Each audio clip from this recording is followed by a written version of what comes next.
What's going on, guys? This is Charity here, and today I am bringing you a draft analysis and announcement video.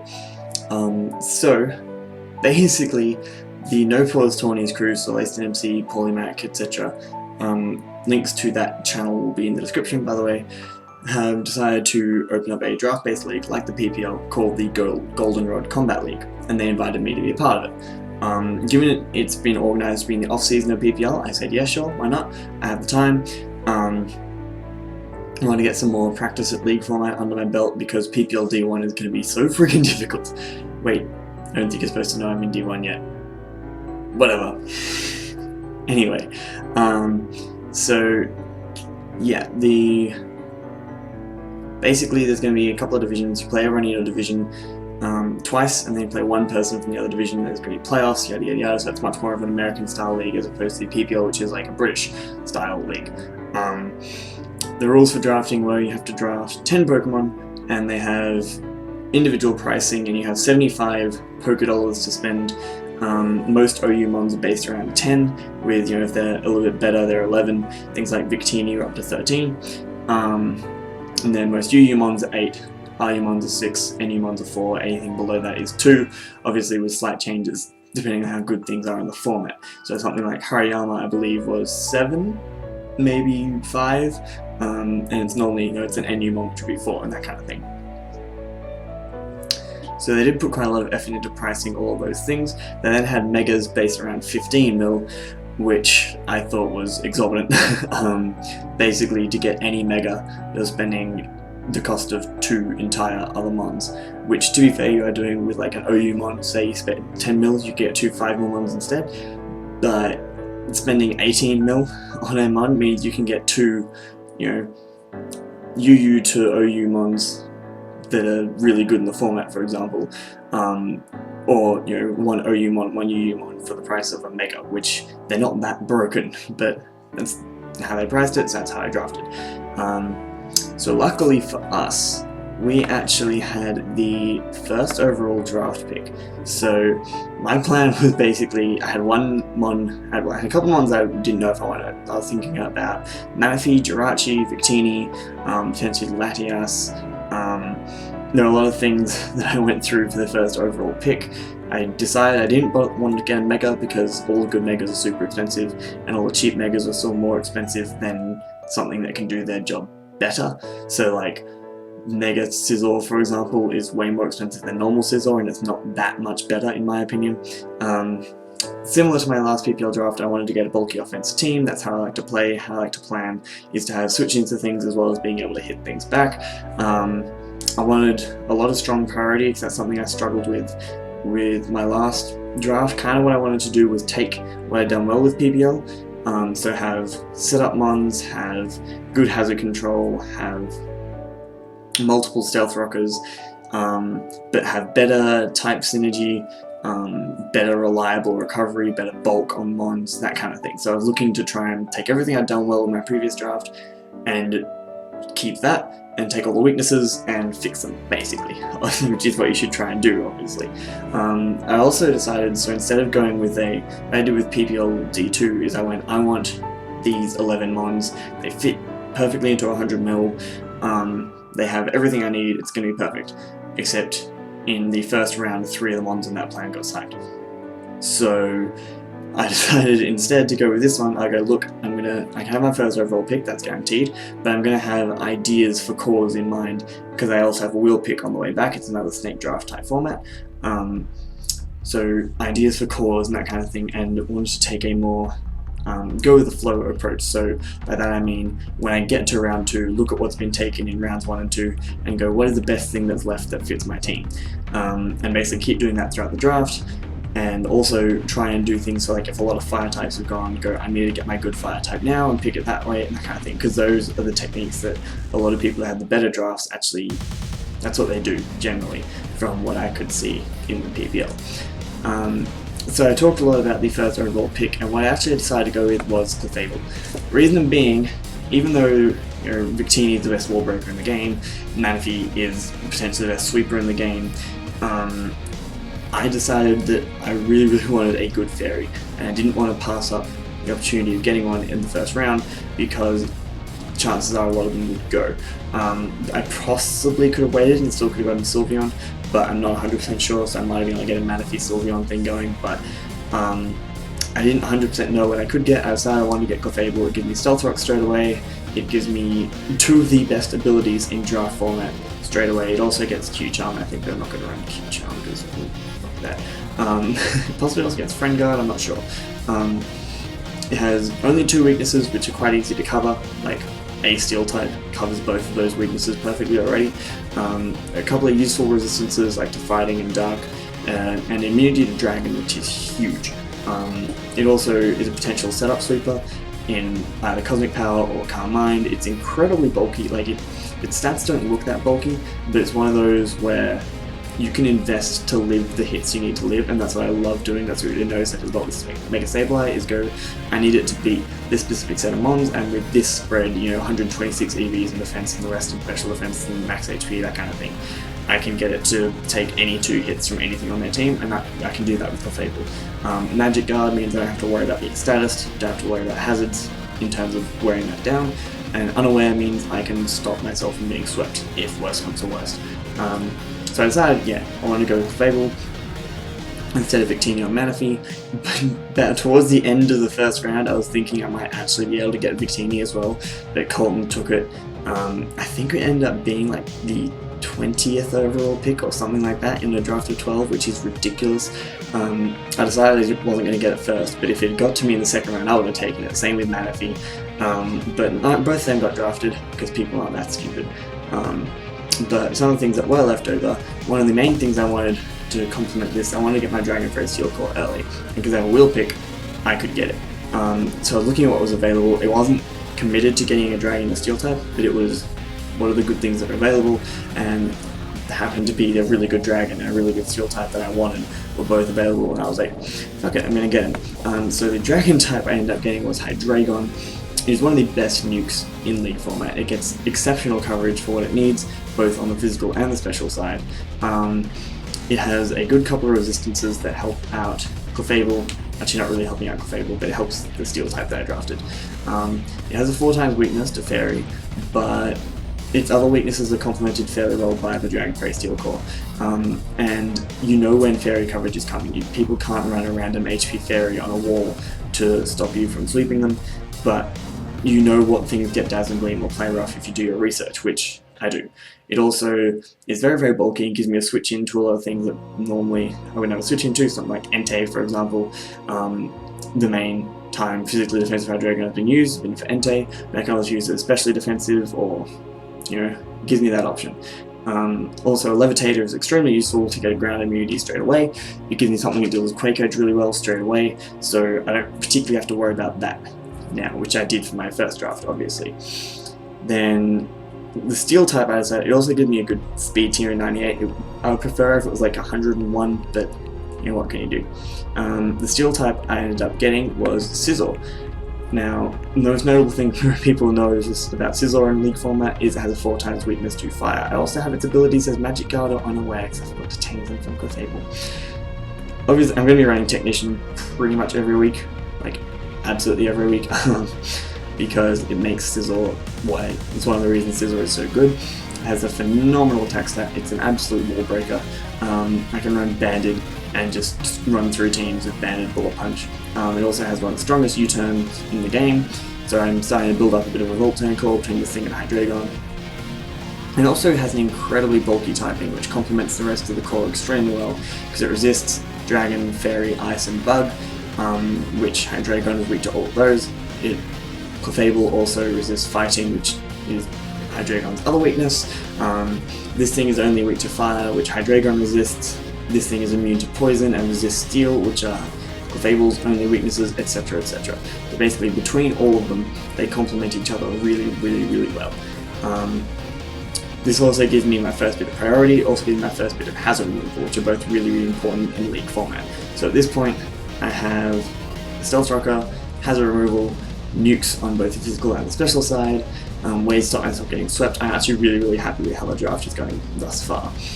Then I have to wait another, 22 picks before me again. And at this point I decided I wanted to try and get a regenerated core if I could, because with my wheel pick I could pick up Tangrowth Slowking or Amoonguss Slowking or Amoonguss Slowbro, that kind of thing. And then unfortunately I think Tangrowth, Amoonguss and Tornadus T all went in that series of picks, basically getting rid of the idea of a regenerated core that I could make. But I also, this is part of the advantage of the whole go with the flow thing, I also noticed that not many people are taking fire types yet, meaning there's still a lot of really, really good fire types around. I believe Infernape hadn't been picked, Darmanitan hadn't been picked, Entei hadn't been picked, and most importantly of all for me, Arcanine hadn't been picked. Fucking hell, I did not think I was going to get this thing. I have no idea how it lasted till the 4th round. In both PPL Division 1 and Division 2, I believe got taken in the 2nd round because it is just that good. It also only cost me 9 mil. I don't have the prices on here unfortunately, but Clefable and Scizor were both 10 mil, Hydreigon and Arcanine were both 9 mil. So when I said you could get you know, Amon like Mega Pinsir for example as a Mega for 18 mil, that means it has to do the equivalent work of Arcanine and Hydreigon, which, I mean, it could, but I don't think it's worth it. This thing helped out so much with my core, because Intimidate is extremely useful, Will-O-Wisp is extremely useful. Have you noticed that every single one of the mons I have thus far has reliable recovery, which includes Arcanine. It gives me a phaser, it gives me extreme speed priority, which is fantastic. It has incredible offensive coverage, as well as being able to go bulky on either side. It's another relatively speedy mon, so I don't have anything too fast, but I have fast-ish mons, meaning I can run more bulk in most situations. It also has Flash Fire, which matches up perfectly with Scizor, because if I bring this thing Banded, say someone doesn't have a good water type, I bring Banded Arcanine with Flare Blitz. They go for Hidden Power Fire on Scizor, I switch this in, I then have a Banded Flash Fire boosted Arcanine, and I can just nuke shit, so it makes people a lot more wary of bringing fire coverage to do with Scizor. It also has a couple of really helpful resists, Fairy to help complement Hydreigon, Ice to help complement Hydreigon, Steel to help complement Clefable, etc. And its other resistances are dealt with quite well by the rest of the team.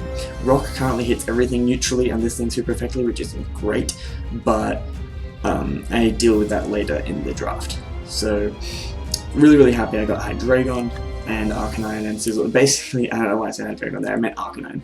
Basically, I was extremely happy how the draft had gone at this point, and because I had a wheel pick, I decided I was going to get my Fire Water Grass Core going, but what I noticed is a lot of teams already had a water type, or couldn't afford the water types that I was looking at. So I decided to go with my grass type because I thought a lot of people might pick that up, and end up going with Roserade. This is one of the best hazard stacking options in the game. It also has one of the most threatening offensive move pools because it gets Technician boosted Hidden Power from a base 125 special attack. So it can literally hit any mon in the game super effectively apart from Electros, because it also gets Dazzling Gleam. Not only that, because everything gets Hidden Power, but it means it's a base 90 Hidden Power, and Dazzling Gleam is a base 80 move, so it hits relatively high base power moves to cover any weakness. On top of that, Energy Ball, Sludge Bomb, Giga Drain, etc. are all just good coverage moves. It also gets spikes and toxic spikes, meaning at this point I have every hazard outside of Sticky Web. Its ability in Natural Cure can be handy if I want to bring up, especially defensive. It doesn't have the best bulk, but it's passable, so I can run it especially defensive if I need to. It is also a grounded poison type, which is really useful to stop people from hazard stacking me, because at the moment T-Spikes make absolutely zero sense against my team apart from to hit Arcanine, because Clefable can have Magic Guard, Hydreigon levitates, Scizor is my potential defogger and it's Steel type, and this thing just gets rid of Toxic Spikes. So straight away my draft is saying no point bringing Toxic Spikes, so that's something I don't have to worry about. Similarly, Spikes and Stealth Rocks aren't great against my team, they're not bad. Stealth Rocks in particular are a bit of a problem at the moment, but they don't destroy my team by any means. So I'm starting to build my defensive cores up really well, but again there's another 22 picks before it gets back to me, and a lot of things went as per usual. A couple of things I was looking at getting, but again, I wasn't really too worried about any individual snipe because there weren't so much snipes as things I was like, oh, I could get this, and someone takes it and you go, oh, okay, I'll get something slightly different then. But when it got back to me, I decided I need to get some cheaper stuff. So I believe Rose Raid was 8 mil, so that means I've spent 20, 38, I spent 46 mil on my first 5 months. So out of 75, it means I only have, I can't math at the moment, 29 left? 29 Poké Dollars, million pounds, whatever. I don't really care what the currency is. 29 points left for my last 5 months. Which means I have to start going a lot cheaper. I can't continue drafting these top tier threats, but I'm fairly happy with how my draft has gone at the moment. And as I mentioned before, there were some really good water types I'd noticed were still around, and I didn't think anyone else was going to take them because it didn't fit anyone else's team. So I decided to go with instead, next time it came to my wheel pick, was a couple of low tier mons which I thought were priced really well. And the first one of those is Miltank. So Miltank, I believe, cost me 5 points. So it's half the price of Clefable, for example, and it has exceptional bulk, like absolutely fantastic bulk, which can be molded to fit whatever I need. Again, it has only one weakness, and normally, you know, with normal type you have one weakness, one immunity, but no resist. But because of Thick Fat and Sap Zipper, I can potentially have multiple immunities or resistance to ice and fire, which are both really useful. It also gives me another Stealth Rocker, it also has reliable recovery, it gives me another Cleric over just Clefable, so I now have Heal Bell and Wish on Clefable. I can also have Heal Bell on this thing, I can T-Wave things. It fit my team really nicely, and I think a lot of people underestimate what Miltank can do. Georgina's has demonstrated just how good this thing is in League format, and I intend to continue that. It gives me an answer to a lot of mons which I did not have an answer to in my draft in PPL Division 2, and I'm really keen to see it do some work. So one of the other things I didn't have at this point, which I really wanted, was an electric immunity. If you look at my draft so far, Volt Turn kind of destroys it. Like, you know, it doesn't particularly damage Clefable, but U-Turn hits Hydreigon pretty hard. A strong Volt Switch will still hurt on Scizor or Clefable. You know, Arcanine doesn't enjoy taking those hits. Roserade doesn't particularly want to take those hits. Like, they can, but it's always nice to have electric immunities to scare that off. So I started looking at electric immunities that were around. I could get a ground type at this point. There was still a lot of good ground types left, like Cowdon, for example. I think Donphan had gone, but I didn't particularly need Donphan anyway, and what I ended up going with was a different type of electric immunity, again a really cheap one, and that was Raichu. So the other thing that Raichu gives me is base 110 speed, which is the only thing on my team so far that breaks that base 100 tier. It also has multiple forms of priority, which is really nice. I believe it gets Fake Out, Quick Attack, and Extreme Speed, none of which are stab, but all of which hit decently hard.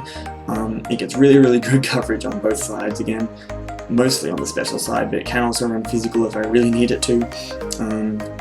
Again, it gives me that electric immunity if I decide to run Lightning Rod, and this is a similar electric immunity to what I had with Nidoqueen last season, in that it's actually threatening. Like, if someone brings a Scarfed Mon or a Specs Mon and goes for Volt Switch as I switch this thing in, all of a sudden they have a +1 Raichu, and that could be a big problem for their team. That was the thing with Nidoqueen, is all of a sudden they had to figure out something to switch into it. So instead of being a really passive electric immunity, it's actually a threatening one that will dissuade people from just clicking Volt Switch all the time. Not the bulkiest of mons, I don't think, in any situation where I'd be able to run a physically defensive Raichu, but it's good at what it does. It gets Nasty Plot, Agility, Baton Pass, a lot of really good utility options. It also gets Screens, I believe, it also gets Thunder Wave, so if I need to I can run it as a utility. I don't think I can run it fully defensively as a wall, but I can do some interesting things with Raichu. So again, then I had to wait another 22 picks, and no one picked up the water types I was looking at as I predicted, because they either couldn't afford it or they didn't need it at this point. So I decided it was time to get the water type, one of the water types. So the two I was considering were Starmie and Rotom Wash.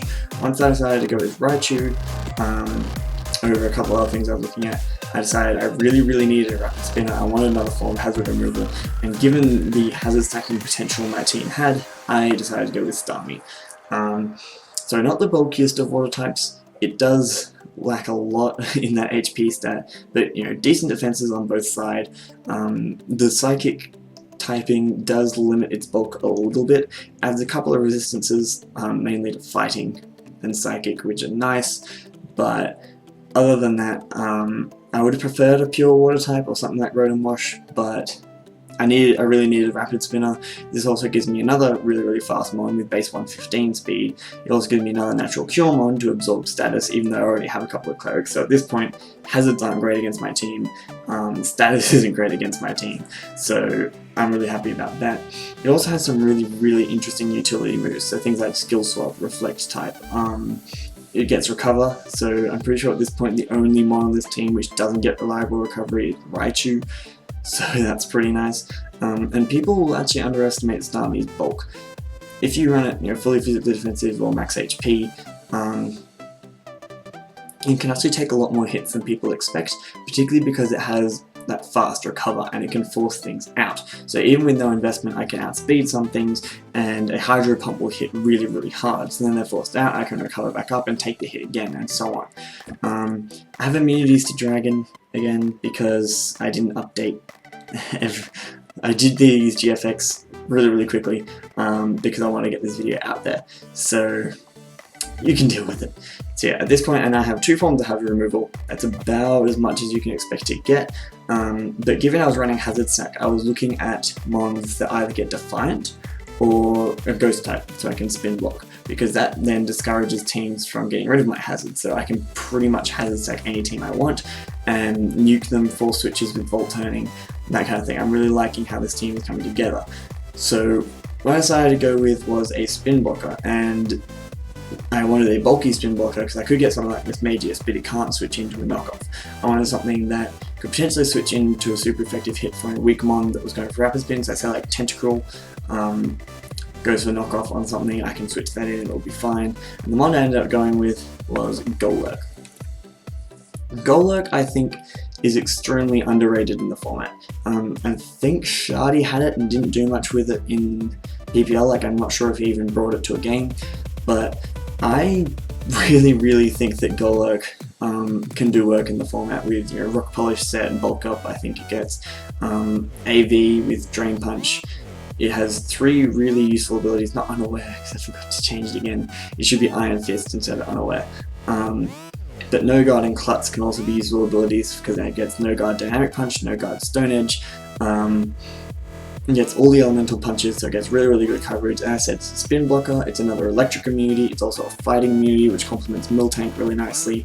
All of its weaknesses I have complemented somewhere else on the team. Everything except Ice, in fact, is complemented by Hydreigon, and Ice I have Arcanine, I have Starmie, I have Scizor to deal with. So basically, this team is starting to really come together with that type synergy.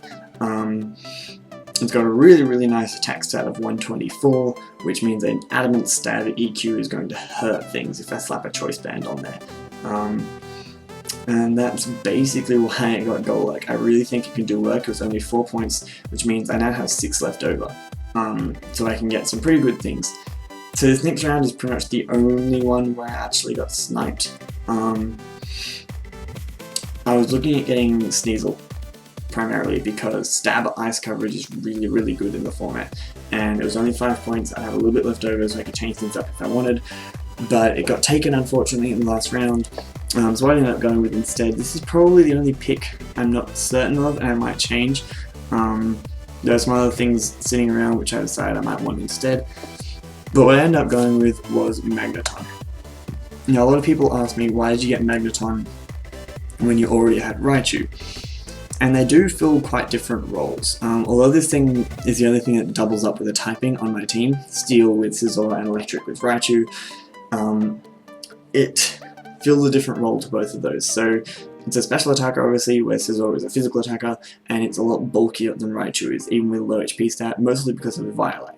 It also gets Magnet Pull. This is pretty much the main reason I had it, is there are a lot of teams where if I can trap their only Steel type and get rid of it, then that is a huge weight off my shoulders. So things like Polymax Skarmory. I force it to run Shed Shell just because I have a Magneton. And if it runs Shed Shell, it no longer can have leftovers or any berry, so I can take it out with something like Arcanine much more easily. It also has a huge number of resists, which is really nice. Unfortunately, it has that 4 times weakness to ground, but we can work around that. It's another poison immunity, which is always good, and I can always just run Sturdy with, you know, Explosion if I really want to. So yeah, that's basically the end of my draft. I didn't go too in depth into a lot of things because there's a lot of stuff I want to keep on the down low because I'm going to end up using it this season. But yeah, you can see my full team there. I'm a lot happier with this draft than I was with my PPL D2 draft. I think I've improved a lot in that stake. Hopefully it carries on to PPL Division 1 and I can get a really solid team together for that, because that is obviously my primary aim. But yeah, I'm very happy with my Dragonfrey Steel Core and my Firewater Grass Core. I would argue I have the best offensive Dragonfrey Steel Core in the league. I haven't looked too much into detail at other people's teams. I can't remember the specifics, but I have a very good Firewater Grass Core as well. There might be some better ones, but there wouldn't be much that could be better than that, because Arcanine is one of the best fire types, Starmie is one of the best water types, and Roserade is one of the best grass types. And then I have good things to complement those, like Miltank, etc. So I'm very excited for this season to see what I can do with a potent draft like this one. I'll have to get a bit more used to it, like I had to get used to my PPL Division 2 team, but you have to do that for every league. So hopefully we can pull out a couple of wins. I hope you guys are rooting for us. The first week match will actually be going up tomorrow, which is why I'm doing this draft analysis today, because that's the dedicated upload date. And you can also go check the NPT channel, which will be in the description, to see those matches actually uploaded and live commentated by, I can't remember who exactly is doing it, but I'm pretty sure it's like Juan and Paul, or maybe Ethan, something like that, is going to be commentating all the matches. So that should be really interesting to see. In any case, I hope you guys enjoyed this little draft analysis. I hope you guys are rooting for the North Melbourne Kangaskhans to come back as champions, and I will see you in my next upload.